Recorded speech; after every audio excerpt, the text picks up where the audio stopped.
29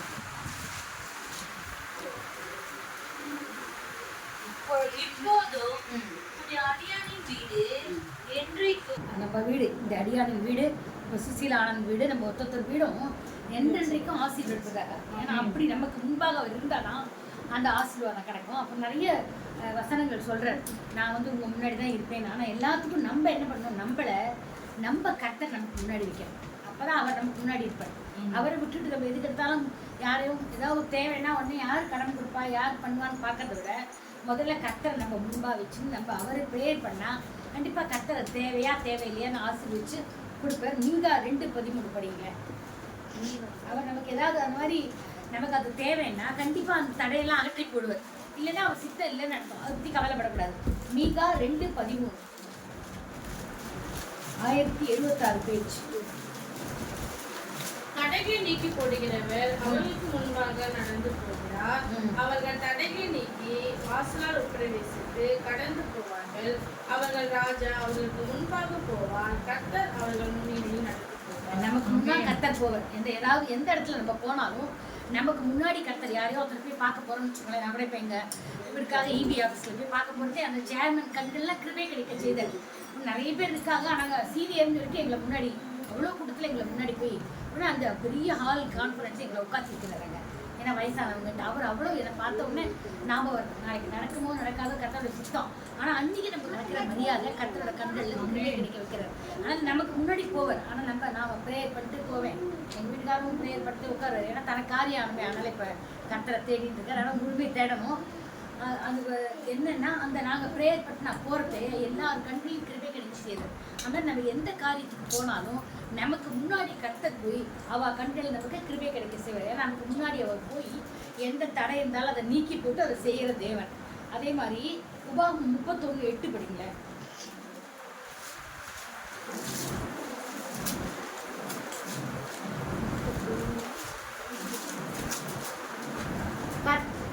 கர்த்தர் உனக்கு முன்பாக போகிறவர் அவர் உன்னோட இருப்பார். அவர் உன்னை விட்டு விலகுவதும் இல்லை, உன்னை கைவிடுவதும் இல்லை. நீ பயப்படவும் கலங்கவும் வேண்டாம். எதை பத்தி பயப்படக்கூடாது. அவர் நமக்கு முன்னா போறார். அந்த விசுவாசம் நமக்கு இருக்குன்னா கண்டிப்பா நமக்கு பயப்படப்படுறோம். எனக்கு முன்னாடி அவர் போவார். நிச்சயமா எனக்கு அந்த காரியம் நடக்கும்னா கர்த்தர் புதிய காரியங்களை செய்வார். ஒன்றும் இல்லை, மோசே பாருங்க, யாத்ராவில் 33:14-15 படிங்க. எவ்வளோ தீர்மானமாக சொல்கிறப்ப நீ வராட்டா நான் போலேப்பேன். அந்த மாதிரி இருக்கணும். நம்ம அவருடைய பிரசன்னத்தை நம்ம எப்படி பார்க்கணும்னா நம்ம ஜெபத்தால் செய்யும் பொழுது கண்டிப்பாக அவர் அங்கே இருப்பார். யாத்ராவும் 33:14-15 அதற்கு அவர் என் சமூகம் உனக்கு முன்பாக செல்லும், நான் உனக்கு இளைப்பாறுதல் தருவேன் அப்படின்னு அவர் சொல்லிட்டார். அப்போ கூட பாருங்க மோசே திருப்பி 2வது என்ன சொல்றாரு பாருங்க. அப்போது அவன் அவனை நோக்கி, உன்னுடைய சமூகம் என்னோடு கூட செல்லாமல் போனால் எங்களை இவ்விடத்திலிருந்து கொண்டு போகாது. இங்கேருந்து கொண்டு போகாதீங்க, பரவாயில்ல. உங்க சமூகம் வரலைன்னா இங்க வேணாம், நாங்கள் இங்கே இருக்கோம்னு எவ்வளவு தீர்மானமா சொல்ற பாருங்க. அந்த வனாகத்துல இருந்தாலும் பரவாயில்ல, காணாம தேசத்துக்கு போகாட்டாலும் பரவாயில்ல, ஆனா நீ என்னோட இருக்கணும். அந்த மாதிரி நம்ம கூட எந்த காரியத்துக்கும் எங்க போனாலும் சரி அந்த இடத்துல கர்த்தரோட பிரசன்ஸ் இருக்கான்னு பார்க்கணும். நம்மளோட அவர் வராரா, நம்ம அந்த காரியத்துக்கு போகும்பொழுது அவர் வராரா. அதுக்காக நான் அவிசுவாசிகள் பண்ற ஃபங்க்ஷனுக்குலாம் நம்ம போகாத இருக்க முடியாது தான். கர்த்தரோட பிரசன்ஸ் அங்கே இருக்காது. ஆனால் நம்ம அட்டன் பண்ணுறதே வேற வழி இல்லை, பண்ணுவோம். ஆனால் கர்த்தருக்குள்ள நம்ம இருக்கிறதுனால நமக்கு எந்த பாதிப்பும் வராது. அந்த நம்ம அந்த விக்கிரகாரத்தில் போனால் கூட ஒரு பழமொழி சொல்லுவாங்க, சோத்து விடுவானே சொல்ல கேட்பானேம்பா. இப்போ நம்ம போகிற இடத்துல என்ன சாப்பாடு போடுவாங்க, நம்ம ஏதோ ஓதி விடுறோம், அது வேறு விஷயம். அந்த சாப்பாடையே உடனுவானே நம்ம மட்டும் தள்ளி உட்காந்து எல்லாத்தையும் வேடிக்கை பார்த்துட்டு எதுலேயும் கலந்துக்காது சாப்பிட்டுட்டு வர வேண்டியதான். நான் அப்படி தான் எங்கள் ஃபங்க்ஷன் வருவாங்க. ஏன்னா என்னை மதிக்கிறாங்க. நான் பொட்டிட்டு காத்தினால ஏன் நீ பொட்டிட்டு வரலையே, ஏன் எல்லாருக்கும் தெரியும். ஆனால் எதுவுமே சொல்ல மாட்டாங்க. அதனால நான் தைரியமாக போவேன். நான் பாட்டு தள்ளி நின்று அந்த ஃபங்க்ஷனை பார்ப்பேன். அதில் கலந்துக்க மாட்டேன். அவங்க அந்த இதை போடுங்க, பூவை போடுங்க, எதுக்கும் நான் போக மாட்டேன். சோத்த விடுவானே சொல்ல கேட்பானே, நல்ல சாப்பாடு பணமும் ஓதி விடுறோம், சாப்பிட்டுட்டு போவோம், சாப்பிட்டு வந்துட்டே இருப்பேன். நம்ம கர்த்தரோட பிரசன்ஸ் நம்ம மனசுல இருந்தா அது எதுவுமே நம்மள பாதிக்காது. தலையிலேருந்து ஒரு மை கூட நம்ம விடாது. ஆனா நம்ம அப்படி இருக்கிறோம். கர்த்தரை முன்னாடி வச்சுட்டா நான் அசைக்கப்பட மாட்டேன். அது இல்லாத நம்ம போற இடத்துல நம்மளும் அவார்டு இன்வால்வ் ஆகும். அப்படி பண்றாங்க அவங்க, நம்மளும் கூட சேர்ந்து இருப்போம்னு இருக்கக்கூடாது. அந்த புதுசுல ஒரு வாட்டி ஒரு ஃபங்க்ஷனுக்கு அப்படிதான் அந்த பெங்களூர்ல ஒரு கல்யாணம் நடந்தது. அதில் என்ன பண்ணாங்க, சுற்றி வருவாங்க இந்த இதெல்லாம் எடுத்துட்டு போய் இப்படி சுற்றி வருவாங்க அந்த பொண்ணையும் மாப்பிள்ளையும். யூஸ்வலாக அதுக்கெல்லாம் நான் போகவே மாட்டேன். இங்கெல்லாம் கூட எங்கள் அக்கா பசங்க பூனல் போட்டால் எல்லாத்துலேயும் நான் ரட்சிக்கப்பட்ட பிறகு தான் எல்லாம் நிறைய வீட்டில் எங்கள் வீட்டில் ஃபங்க்ஷன்லாம் நடந்தது. ஆனால் கூட எதுலேயும் நான் கலந்துக்க மாட்டேன். தேவசத்துக்குலாம் போனால் கூட எதுவுமே பண்ண மாட்டேன். அந்த இதெல்லாம் சுத்த மாட்டேன். சமைப்பேன், நான் போய் உள்ளே உட்காந்துருவேன். அப்படிலாம் இப்போ என்னமோ அவங்க சொன்னாங்கன்ட்டு யாரும் என்னை கம்பலே பண்ணலை. எல்லோரும் போனாலும் நான் போனே பாருங்கள், உடனே கீழே விழுந்தேன். கர்த்தர் உடனே அந்த சிஸ்டம் கொடுப்பாரு. உடனே நம்ம புரிஞ்சுக்கணும்.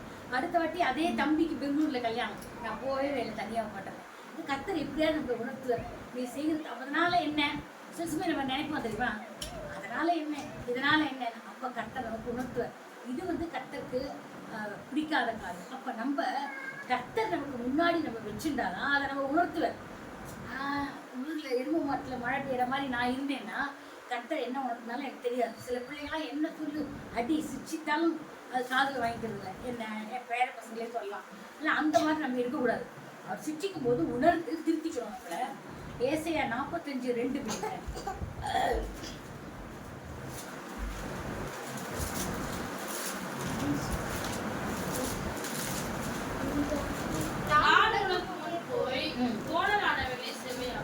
அவர் முன்னாடி போனால் கோணலாகலாம் கண்டிப்பாக செவியாக இருப்பார். 52:12 படிக்க அதுலேயே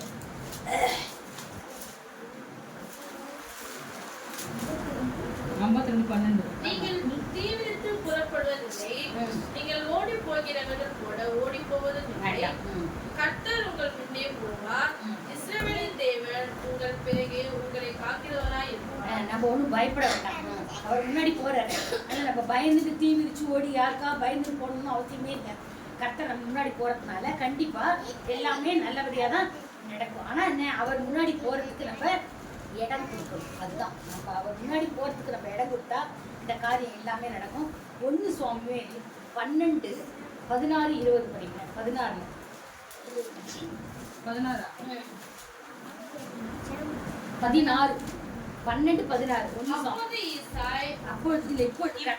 கர்த்தர் உங்கள் கண்களுக்கு முன்பாக செய்யும் பெரிய காரியத்தை நின்று பாருங்கள். 20வது வசனம் படிங்க. அப்பொழுது சாமுவேல் ஜனங்களை நோக்கி, பயப்படாதேயுங்கள், நீங்கள் இந்த பொல்லாப்பை எல்லாம் செய்தீர்கள். ஆகிலும் கர்த்தரை விட்டு பின்வாங்காமல் கர்த்தரை உங்கள் முழு இருதயத்தோடும் சேவியுங்கள். அப்படி சேவிச்சாதான் நமக்கு முன்னாடி போய் அவர் பெரிய காரியத்தை செய்வார். நம்ம அவரை முன்னாடி வச்சிருந்தாதான் அவர் வந்து அவரால் செய்யக்கூடிய பெரிய காரியங்களை செய்ய முடியும். அதை விட்டுட்டா அவரால் செய்ய முடியாது. ஒரு யாத்திராகம் 14:14 படிக்க வேண்டாம். கர்த்தர் நமக்காக யுத்தம் செய்ய, நீ சும்மா இரு. நான் எப்போ பாரு அதை மனப்பாடம் எப்போ பார்த்து சொல்லுவேன். ஏதோ ஒரு இடத்துல நமக்கு யுத்தம்னா நம்மளை அப்படியே சண்டையை போடுறதுக்கு ஆயுதத்தோட வரமாட்டாங்க. ஏதோ ஒரு பிரச்சனை, யாரோ நம்மள ஒன்றும் இல்லை, மாப்பிள்ளையோ பொண்ணோ ஏதோ ஒன்று பேசுகிறாங்கன்னு வச்சுக்கோங்களேன், வீட்டுக்காரோ ஏதோ ஒன்று பிரச்சனை பண்ணுற மாதிரி இருக்குன்னா கர்த்தர் உனக்காக யுத்தம் செய்வார், நீ சும்மா இருந்தா கண்டிப்பாக கர்த்தர் அவங்களோட பேசுவார். நம்ம பண்ணுறது தப்புங்கிறது அவங்களே உணர்வாங்க. அந்த மாதிரி பண்ண முடியும். எனக்கு வந்து எங்கள் மாப்பிள்ளைகிட்ட நான் கோச்சினேன். ஆனால் கட்சியில் அவருக்கு அந்த ரியலைசேஷன் இருக்குது. எங்கிட்ட நேரடியாக மன்னிப்பு கேட்கல. ஏன்னா அதெல்லாம் அந்த அளவுக்குலாம் அவங்களுக்கு வராது. பட் ஆனால் எங்கள் அம்மா சாகரத்தை கூட அந்த அம்மா சொன்னாங்க, நீங்கள் வந்து அவங்கள்ட்ட பேசிட்டு இருக்க, டெய்லி பேசிட்டு போங்கன்னு சொன்னாங்க. அம்மா அப்படி நல்லவங்க தான். அந்த அந்த வார்த்தையை அவர்கிட்ட சொல்லியிருக்கேன். அது போதுமே நமக்கு சாதாரணமாக என்கிட்ட பேசுறது. ஆனால் நான் வந்து ரொம்ப என்ன ரொம்ப கேட்டுக்கிட்டு முந்தி ஆஃபீஸ் பற்றிலாம் கேட்பேன். நல்லபடியாக அவங்க ஒழுங்காக இருக்கட்டும், அப்புறம் பார்க்கலாம் அப்படின்னு. எதுக்கு சொல்ல வரேன்னா, நம்ம யார் மேலேயாவது கோபமாக இருந்தால் கூட நம்ம வந்து பரவாயில்லன்னு நம்ம நினச்சா கூட அவங்க அதை வந்து மதிக்கலைன்னா ஒன்றும் பண்ண முடியாது. ஆனால் கர்த்தரை நம்ம சார்ந்தோம்னா நமக்கு எதுக்காக இருக்கிறவங்க நமக்கு முன்னாடி வருவாங்க. இப்போ எங்கள் வீட்டில் எங்கள் வீட்டில் நாத்தனாருக்கு இந்த பைபிளாக கூட கொடுத்து அந்த பையனுக்கு உடம்பு சரியில்லைன்னு என்னென்ன தெரியல. எங்கள் வீட்டில் 1.5 மாதம் இருந்தால் அவங்க உடம்பு சரியில்லாத போது, முந்தி வந்தபோது எங்கள் வீட்டுக்காரர் எல்லா போதே இருந்தாங்க. இப்போ எங்கள் வீட்டுக்காரர் வந்தபோது 1.5 மாதம் ஏதோ ட்ரீட்மெண்ட் எடுத்து கால் இதெல்லாம் எடுத்து எங்கள் வீட்டில் இருந்தால் போகும்போது கூட பேசிட்டு போனால் என்னன்னு தெரியல. ஊருக்கு போனதுலேருந்து நான் ஃபோன் பண்ணுறேன் வந்து சேர்த்துக்கேன். அவர் இடத்துல அவங்க வீட்டுக்காரர் தான் இருக்காரு. இன்னி வரைக்கும் அவர்கிட்ட இருக்க பேசுறதே இல்லை. மீதி நாத்தனார்கள் 5 பேர் இருக்கேன். மீதி 3 பேர் வந்து எப்போவுமே எங்கள் வீட்டுக்காரர்கள் அதுவும் பேசவே மாட்டாங்க. எங்கள் வீட்டுக்காரர் வந்த விட்டு அவங்களாம் பேச ஆரம்பிச்சிட்டாங்க.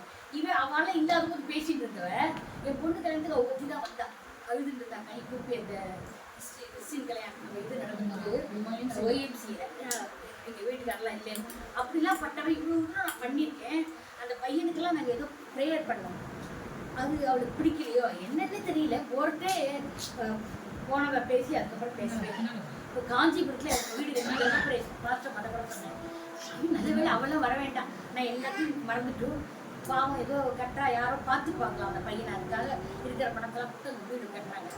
பரவாயில்ல நம்ம போகணும்னு நினச்சேன். இவர்கிட்ட எதேச்சியா சொல்கிறாள் நானும் கல்யாணி வரோம். ஐயோ வேண்டாம், நல்ல வேலை சொன்னியே நீ, அவங்க சங்கராச்சாரிய இதுவும், ஆனால் நான் வரக்கூடாது. எப்படி இருப்பாருங்க அவளை பார்த்துட்டு இருக்காங்க. பரவாயில்ல அவ்வளோதான், அவளுக்கு என்ன விருப்பம் இல்லைன்றது தெரிஞ்சு போச்சு. சரி விட்டேன், எதுக்கு சொல்ல வேணாம். அப்படி நம்ம வந்து முன்னாடி கத்தரை முன்னாடி வச்சுனா கூட அவங்கள நம்ம மதிக்காட்டா ஒன்றும் பண்ண வேண்டாம். ஆனால் அவங்களா வருவாங்க. ஏதோ ஒரு சந்தர்ப்பத்தில் அவங்களுக்கு நமக்கு தேவைன்னா அதை எப்படின்னு சொல்லிட்டா மீறிட்டு நீ போகாத. ஏன்னா மதியாதாரவாசி மிதியாதேன்னு இருக்கு. சரி நம்ம கத்தருக்குள்ளே மன்னிச்சிடுவோம், சத்தருக்குள்ளெல்லாம் மன்னிக்கணும்னு இருக்கேன்னு. ஆனால் இந்த இடத்துல நீ உன்னை வேண்டான்ற இடத்துல நீ போகக்கூடாது. அவளே திரும்பி ஏதாவதுனா வருவா, அப்போ பார்த்துக்கலாம் அப்படின்னு. ஏன்னா எல்லாரும் ஹெல்ப் பண்ணுறவங்க அவங்க வீட்டில், அவங்க தங்க அக்கா தங்கெல்லாம் யாருமே கிடையாது. நான் தான் முன்னாடியும் இப்போ எங்கள் வீட்டுக்காரரும் சேர்ந்துருக்கேன். எங்கள் வீட்டுக்காரங்கன்னா அவள் தான் பார்த்து கொண்டு வந்தார். அந்த கும்பகோணம் ஓட்டத்தில் பார்த்து அழுது அமக்கலை பண்ணி அவரை இங்கே கொண்டு வந்தார். அதனால் அவருக்கு அவர் மேலே அவனுக்கு நன்றி. அதனால் நான் ஒன்றும் சொல்ல மாட்டேன், என்னவெல்லாம் செய்யப்பா அப்படின்னு 10,000 கொடுக்குறதா இருந்தோம் அந்த கிரகப்பிரவேசத்துக்கு. வரவே வேண்டாம் நீட்டான். அதில் அவர் எதேச்சியாக அன்றைக்கி இந்த எலெக்ஷன் போது அதனால் அவரும் போக முடியல. கோயம்பேடு வரைக்கும் போயிட்டு திருப்பி வந்துட்டார். அது கத்தரா பண்ணிட்டு இருப்பாங்க. அவருக்கு இஷ்டம்லாம் இல்லை, ஒன்றை மதிக்கலையே எப்படின்னு. நான் சொன்னேன் பரவாயில்லப்பா போயிட்டு வாங்க. சரின்னு போயிட்டு நாங்கள் ஓட்டு போட்டு அவர் போகிறோம், பஸ்ஸே கிடைக்கலன்னு திரும்பி விட்டு. அப்புறம் அவள் அக்கா தங்கெல்லாம் முதல் நாள் போயிட்டாலும் அவள் சொன்னாலும் வராதப்பா ரொம்ப பஸ்ஸு கஷ்டமாக செலுத்தி எல்லாம் ஓட்டு போட வந்தா அப்படின்னா. எதுக்கு சொல்ல வரேன், எதுவுமே நம்ம கத்தரை முன்னாடி வச்சுட்டா அந்த இதெல்லாம் தடங்கள்லாம் அவர் மாற்றுவார். ஆனால் கத்தரை நம்ம முன்னாடி வச்சா நம்ம அசிக்கப்படுவோம். எந்த இடத்துல இருந்தாலும் நம்ம எதை பற்றி கவலைப்படாமல் அவமானப்படாமல் எல்லாமே நான் விட்டு கொடுத்துட்டோம்னா தடைகளை நீக்கி போட்டு அவரே நமக்கு முன்னாடி போய் எல்லா காரியத்தையும் நடந்து நாத்தினாலும் நம்மகிட்ட வருவாங்க. கத்தர் செய்வதை இல்லை கண்டிப்பாக எந்த காரியமே நடக்கணும்னா அந்த காரியம் நிச்சயமாக இருக்கும். ஆனால் அவரோட சித்தத்துக்கு அவங்க ஒப்பு கொடுத்துட்டு ஒரே ஒரு காரியம் கத்தர் நம்ம முன்னாடி வைக்கணும். அப்போ தான் அவர் நமக்கு முன்னாடி வருவார்.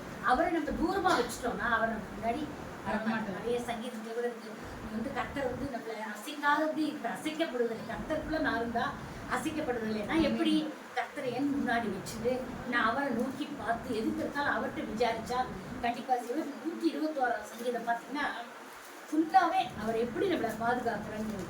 எனக்கு ஒத்தாசை வரும் பருவதலுக்கு நேராக கண்களை ஏறடிக்கிறேன். அதனால் நம்ம அவரே எப்போதும் நோக்கி பார்த்தா அடுத்தது பாரு வானத்தையும் பூமி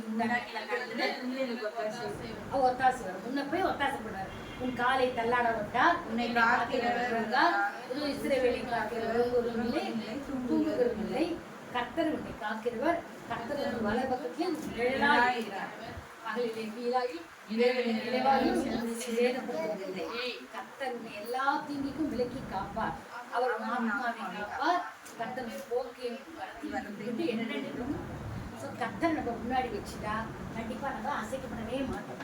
ஸோ இந்த வார்த்தையை கேட்க நாம் ஒவ்வொருவருமே கர்த்தர் நம்ம முன்னாடி வச்சுட்டு இந்த வீடும் ஆசீர்வதிக்கப்படணும், வந்திருக்கிற ஒவ்வொருவரும் ஆசீர்வதிக்கப்படணும். நமக்கு முன்னாடி கர்த்தர் இருந்தால் அவர் நமக்கு முன்னாடி போய் நமக்கு முன்னாடி ஏதாவது கோணலாக இருந்தால் எல்லாத்தையும் மாட்டி போட்டு நேராக்குவார். அதுக்கு நம்ம கவலையப்பட வேண்டாம். ஆனால் ஒன்று நம்ம கர்த்தரை விசாரிக்கிறதா, கர்த்தர் நம்ம முன்னாடி வச்சவளா இருந்தா கர்த்தர் தாமே அந்த வார்த்தையின்படி நம்ம எல்லாருக்கும் முன்னாடி போய் நம்ம தடைகள்லாம் நீக்கி போடுவார். இந்த வீட்டில் கூட அந்த சகோதரிக்கு நானும் ரொம்ப நாளாக ப்ரே பண்ணிருக்கேன். அந்த சகோதரனுக்கு ஒரு புது வண்டி வாங்கணும், அதுக்கு வழிவாசலை கர்த்தர் திறந்து தரணும். ஆண்டவரே அந்த கோபத்தை அவட்ட குறைச்சி நிறைய கான்ட்ராக்ட் கிடச்சி 2 பேருக்கும் இந்த வயசான காலத்தில் எந்த பலவீனங்களும் தாக்காதபடிக்கு கர்த்தர் தாமே அவர்களை சுற்றி வேலி அடித்து காக்க கிருபை பாராட்டும். அந்த ஒவ்வொருவர்களையும் கூட அதே மாதிரி நீர் எல்லா தடைகளையும் நீக்கி அவரவர்கள் என்னென்ன எண்ணங்கள் மனசில் வச்சுருக்காங்களோ எல்லாவற்றையும் நீர் ஆண்டவரை தடையில்லாமல் செய்கிற தேவன் எங்களோடு கூட இருந்து வழிநடத்தும். துதிக்கணும் மிகுமையெல்லாம் உமக்கு ஏறெடுக்கிறோம். இயேசுவின் மூலம் பிதாவுக்கு சொல்கிறோம். ஆமென்.